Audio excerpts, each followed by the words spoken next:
do monitor. I'll just do monitor. Screen one. Here we go. People Let's say try that. beautiful. I love you. Yeah, no, it's still flickering pretty Okay, there. how about now? Okay, cool.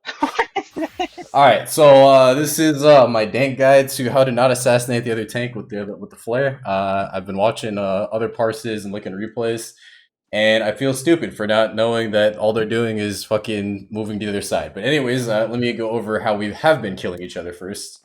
I'm going to do this in a VOD, so if we have future tanks, we can just show them this VOD instead when we decide to swap roles, if we decide to swap roles again. Alright, so first thing, how have we been killing the other tank? When me and Gaz last week, for example, were doing stuff, there was an instance where both of us were literally base to base. That's an obvious, we're fucking dead, right? Okay, case 2. Now we have the case where one of us is smart, and we're like, alright, I'm gonna go max melee, maybe we're chucking tomahawks, maybe we're casting, I don't know, holy circle or whatever. And one person's max melee, but the other one is base to base. Well, I mean, it's a little bit better, but if you have 10% or less HP missing, or you didn't mitigate when the flare happens, you can still fucking die. So it's possible to fucking die, and you're still probably gonna fucking die, so we don't want to do that. Now, the best case, which we have been doing, it is where both of us are max melee, but there has still been cases where we have died. So I wanted to remedy that, and that's what we're going to do with some quick maths. Alright, so to look at the existing maths real quick, if we have this in metric TMOs, I can't believe Seth is in here because I thought Seth would want to see the TMO part, but oh well.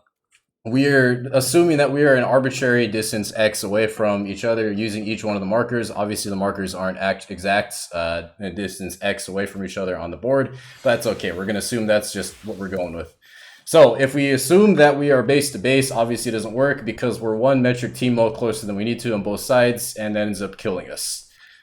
Similarly, if we have a one person with the max melee and the other one is base to base, we are only saving a half of the TMO and still end up basically killing each other. Now, the best case, we still end up with 0 TMOs away and just X at that point.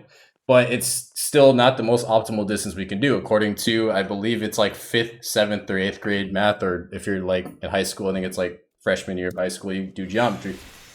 But yeah, you end up with these breakdowns as the distances with all 3 solutions. Obviously, we only really want to use the third solution if we have to, but we don't really want to because most of us are going to end up fucking dead regardless. Now, obviously, if you're the party, I mean, you just get to watch 2 fucking monkeys die.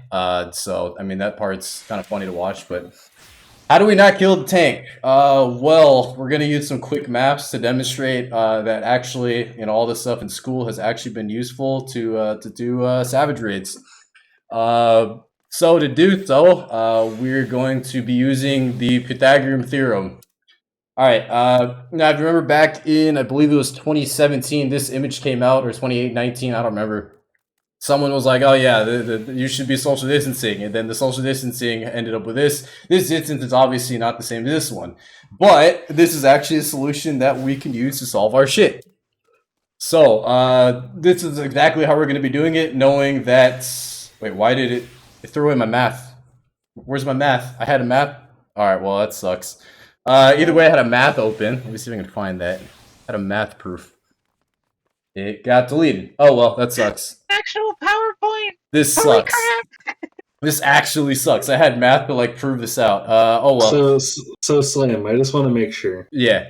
So all of this is just saying that the person getting knocked back should be moved to 4 instead of 2. Yes, yeah, basically, yeah. It's almost like every time I ever suggest something to the tanks, they never fucking listen, because I remember this was a week 2 thing that I had suggested. I wasn't here for week 2, so yeah. I know. This sucks, man. I had a fucking math thing, right? Like, derive the fucking Pythagorean theorem. Well, it's gone. So, yeah, so basically you want to end up around here between A and B is the one who provokes. And then the one that's getting knocked back is going to be between D and C. I did find out that if it's based off of proximity for whoever he targets, so... If you are the party, make sure that you're not in front of whoever the other monkey is, and let the monkey get knocked back. When that happens, the other guy is gonna fucking jump back, or he won't, and then he's gonna end up in 4, like May was saying. And that's pretty much what's going on. Let's assume that this is a this ends up as a grace, where it ends up as a stack. In this case, it's still okay to get knocked back to 4 because in the case I don't have a slide for this ready. But the second monkey, the one with the book, would have gotten be standing next to the party south anyways. So as long as you're in 4 and nowhere near C, you should be okay for the shared, or I guess stack portion. God, I had math ready. Where the fuck did it go? Anyways, that's